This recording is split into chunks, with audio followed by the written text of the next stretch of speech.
कितनी सुंदर सुंदर महिमाओं का वर्णन भागवत में। कल मैं आपको बता रहा था, इसी भागवत में अम्बरीश जी की कथा आई है। आज एकादशी है ना,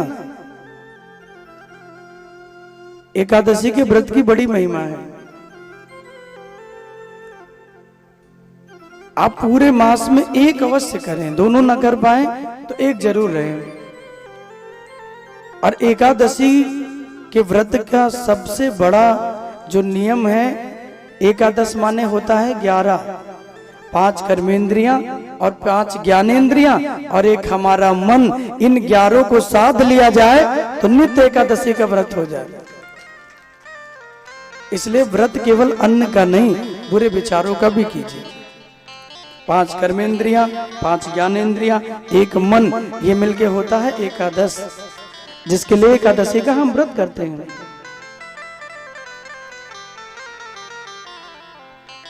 व्रत का अर्थ है व्रत करने पर हमारी कर्मेंद्रियां हमारे वश में हो, हमारी ज्ञानेंद्रियां, हमारा मन, हमारी जिह्वा, हमारे श्रवण, हमारे नेत्र। नेत्र जो देखना चाहे वो नहीं, जो नेत्रों के लिए अच्छा होगा वो नेत्र देखें। श्रवण जो सुनना चाहेंगे वो नहीं, श्रवणों के लिए जो पवित्र होगा वो श्रवण सुने। वाणी जो बोलना चाहे वो नहीं, वाणी जो मधुरता बोले, वाणी जो सुंदर शब्दों का प्रयोग करे वो हम बोले। अपने ज्ञानेंद्रियों कर्मेंद्रियों को अपने वश में करना ही एकादशी का व्रत है। राजा अम्बरीश ने एकादशी का व्रत किया। द्वादशी में व्रत का पारण होना था और जब अगले दिन पारण करना था तो उसी समय दुर्वासा जी आ गए और उन्होंने कहा कि राजन, हम अपने शिष्य मंडली को लेके यहां से निकल रहे थे तो हमें लगा कि तुम तो बड़े श्रेष्ठ राजा हो, तो तुम्हारे यहां भोजन करके चले। अम्बरीश ने कहा, प्रभु अहो भाग्य कि आप पधारे, क्योंकि कल मेरा व्रत था और आज कोई ब्राह्मण आ गया, इससे बड़ा सौभाग्य क्या होगा। कल ही मेरा व्रत था, आज पारण करना था, और पारण में अगर कोई ब्राह्मण किसी गाय को भोजन करा दिया जाए तो शास्त्रों में कहा गया उसका अनंत गुना फल मिलता है। और महाराज आप तो इतनी शिष्य मंडली को लेके आए हो, थोड़ी देर आप थोड़ा देर इंतजार कीजिए, हम आपके लिए भोजन की व्यवस्था कराते हैं। दुर्वासा जी ने कहा आप व्यवस्था कराइए, हम स्नान करके आते हैं। अब अम्बरीश जी ने भोजन की आज्ञा दे दी, व्यवस्था होने लगी, नौकर चाकर लगे ही हैं, राजा का घर है, सब लोग लगे हैं, सुंदर व्यवस्था होने लगी। और जब व्यवस्था हुई तो जानते हैं इधर इनके जो पारण की जो बेला है ना वो बीतने लगी। अब बड़े चक्कर में पड़ गए अम्बरीश जी की, अब क्या करूं, अगर मैं पारण ना कर लूं तो मेरा समय निकल जा रहा है, और अगर कर लूं तो कोई साधु कोई अतिथि आया है द्वार पे तो उसे बिना भोजन कराए मैं कैसे कर लूं। हमारे सनातन धर्म में यही नियम है, कोई साधु संत कोई अतिथि कोई ब्राह्मण आए तो पहले वो भोजन करे, उसके बाद हम करें। ये सब हमारे शास्त्रों में नियम है। अम्बरीश राजा को लगा कि क्या करूं, तो अनेक अनेक ब्राह्मणों को विद्वानों को बुलाया, और जब वो ब्राह्मण विद्वान आए तो राजा ने पूछा कि प्रभु मैं क्या करूं, मेरे पारण की बेला निकल रही है और दुर्वासा जी को तो आप जानते ही हैं कितनी जल्दी क्रोध में आ जाएं, कुछ पता नहीं, और श्राप तो इनको मानो लेके ही बैठे रहते हैं, कब देने लगे कोई पता नहीं। तो अम्बरीश जी ने कहा कि करूं क्या, तो उन विद्वान ब्राह्मणों ने कहा कि एक काम करिए, भगवान शालिग्राम जी को स्नान करा के उनका जो चरणामृत है आप उसे पान कर लीजिए, क्योंकि वो भोजन की संज्ञा में नहीं आता, ना वो जल है ना वो भोजन है, उसे तो अमृत मान लीजिए आप। इसलिए आप शालिग्राम जी को स्नान कराइए, उनका चरणामृत पान करिए, आपका पारण भी होगा और संत का सम्मान भी रहेगा। और जब अम्बरीश जी ने भगवान शालिग्राम जी को स्नान कराया और जैसे ही जल पीने वाले ही थे, जल को पी ही रहे थे कि दुर्वासा जी नहा के आ गए। अब कॉम्बिनेशन इतना बढ़िया हुआ, ये पीने लगे वो पधारे उधर। दुर्वासा जी ने देखा, क्रोध से आंखें लाल हो गई, शरीर कांपने लगा, हाथ पैर कांपने लगे क्रोध में। अरे मूर्ख राजा, तूने संत को बुलाया भोजन के लिए, मैं तेरे द्वार पे आया कि तू हमें भोजन प्रसादी कराएगा, और तू संत को बुला के बिना संत को भोजन कराए स्वयं पान कर रहा है।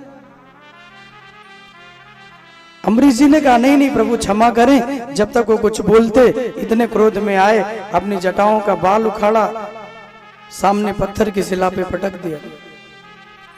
उसी से कृत्या नाम की एक दैत्या प्रकट हो गई, और वो दैत्या प्रकट हुई तो कहा कि आज्ञा करिए, तो कहा कि जाओ और इस अधर्मी राजा का वध कर दो। जब वो कृत्या अम्बरीश जी को मारने के लिए चली है, सुखदेव जी महाराज कहते हैं कि परीक्षित, जब भगवान के भक्त के जीवन में कोई संकट आता है, भगवान कहते हैं मेरा मान भले टल जाए पर भक्त का मान न टलने पर। भक्त के जीवन में संकट आया तो भगवान ने अपने चक्र को भेज दिया, और जब नारायण ने चक्र को भेजा, वो चक्र आया है, अम्बरीश जी की परिक्रमा की, और जो कृत्या अम्बरीश को मारने जा रही थी, चक्र ने उस कृत्या को जला के भस्म कर दिया। और जब उस कृत्या को जला के चक्र ने भस्म किया, तो वही चक्र दुर्वासा जी के पीछे लग गया। अब दुर्वासा जी लगे भागने, और कहते तीनों लोकों में भागे, ब्रह्मा जी, महादेव, हर किसी के शरण में गए, लेकिन भगवान नारायण का चक्र, शंकर जी का त्रिशूल, राम जी का बाण, ये तीनों अमोघ होते हैं। जिमि अमोघ रघुपति करबाना, एही भांति चले हनुमान। जिमि अमोघ, भगवान राम का बाण भी अमोघ है, शंकर जी का त्रिशूल अमोघ है। अमोघ का मतलब जिस लक्ष्य को भेदने के लिए छोड़े जाएंगे ना, उसे पूर्ण करके आएंगे, कटेंगे नहीं, जिसके लिए भेजे गए वो पूर्ण करेंगे। वो चक्र जब दुर्वासा जी के पीछे लगा, महादेव की शरण में गए, पाहि माम, प्रभु रक्षा करो, रक्षा करो। हे जगत मालिक, हे देवों पे करुणा करने वाले, हे महादेव, हे शिव शंभु, कृपा कीजिए प्रभु। तवा तवारो यमदूत जे हम स्वयं भराणा मुरुभार जन्मनाम, छंतुम प्रभोर्थाहसि मूढ़ चेतसो, मैवं पुनर्भिन्न तिरीश में शती। हे प्रभु मेरी रक्षा कीजिए, अगर आज मेरे प्राण पे संकट आया है तो आप मेरी रक्षा कीजिए। भगवान शंकर ने कहा भैया मुझे क्षमा करें, ये भगवान नारायण का चक्र है, जिनका है उनके ही शरण में जाओ, वही कल्याण करेंगे। नारायण भगवान के पास पहुंचे हैं और कहा कि मेरे प्राण बचाइए, आपका ये चक्र मुझे मार देगा प्रभु। भगवान ने कहा देखो भैया, अहम भक्त पराधीनो, मैं स्वतंत्र नहीं हूं, मैं अपने भक्तों के वश में हूं। जिनका तुमने अपमान किया है उन्हीं के शरण में जाओ, अब वो चाहेंगे तो तुम्हारा कल्याण होगा। तुम उन्हीं के शरण में जाओ, और जब वो चाहेंगे तो तुम्हारा कल्याण होगा। दुर्वासा जी वहां से भागे हैं, आकर अम्बरीश राजा के चरणों में लेट गए। हे प्रभु क्षमा करें, आपकी भगवत भक्ति को मैं पहचान नहीं पाया, आप मुझे क्षमा कीजिए। अम्बरीश राजा ने कहा महाराज आप मुझे मत प्रणाम कीजिए, मेरा कोई अपमान नहीं हुआ प्रभु, मैं तो आपका ही सम्मान रखना चाहता था। मैंने न कोई भोजन किया, न कोई जल पिया, अपने व्रत के पारण को पूर्ण करने के लिए और आपके सम्मान को रखने के लिए मैंने भगवान के चरणामृत का पान किया। प्रभु मैंने ऐसा कोई अपराध नहीं किया। अम्बरीश जी ने कहा एक काम करिए, चक्र को रोकिए, न जितनी देर वार्ता करेंगे ना ये हमें मार देगा।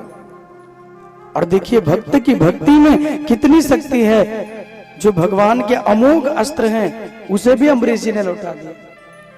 चक्र जब घूमने लगा तो अम्बरीश ने प्रार्थना की कि हे नारायण, अगर मैंने मन क्रम वचन से आपकी भक्ति की हो और मेरी भक्ति का थोड़ा सा भी फल हो तो आपका ये चक्र दुर्वासा जी को बिना कोई हानि पहुंचाए आपके पास वापस चला जाए।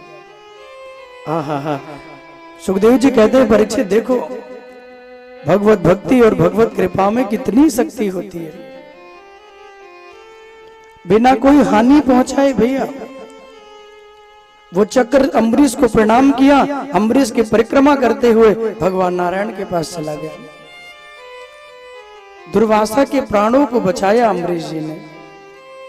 तो भक्त के लिए भगवान कुछ भी करते हैं, इसीलिए कलयुग में भक्ति श्रेष्ठ है, और वो भक्ति नाम संकीर्तन की हो तो और भी श्रेष्ठ है। लेकिन भक्ति का कई आधार होता है। कई लोग भक्ति करते हैं धन के लिए, कई लोग भक्ति करते हैं अपनी कामनाओं की सिद्धि के लिए कि मेरे मन में कोई कामना है वो पूर्ण हो जाए। कई लोग भक्ति करते हैं मेरा मान, मेरा वैभव, मेरा ऐश्वर्य मुझे मिले। और कई लोग भक्ति करते हैं न धन न धर्म न अर्थ, मुझे कुछ नहीं चाहिए, बस इतनी भक्ति का फल दे दो कि मेरे जीवन के अंतिम दिनों में मुझे मोक्ष प्रदान हो जाए, मुझे मुक्ति मिल जाए। बस धर्म अर्थ काम मोक्ष, इन चारों पदार्थों में से एक पदार्थ मुझे प्राप्त हो जाए, यही कामना होनी चाहिए।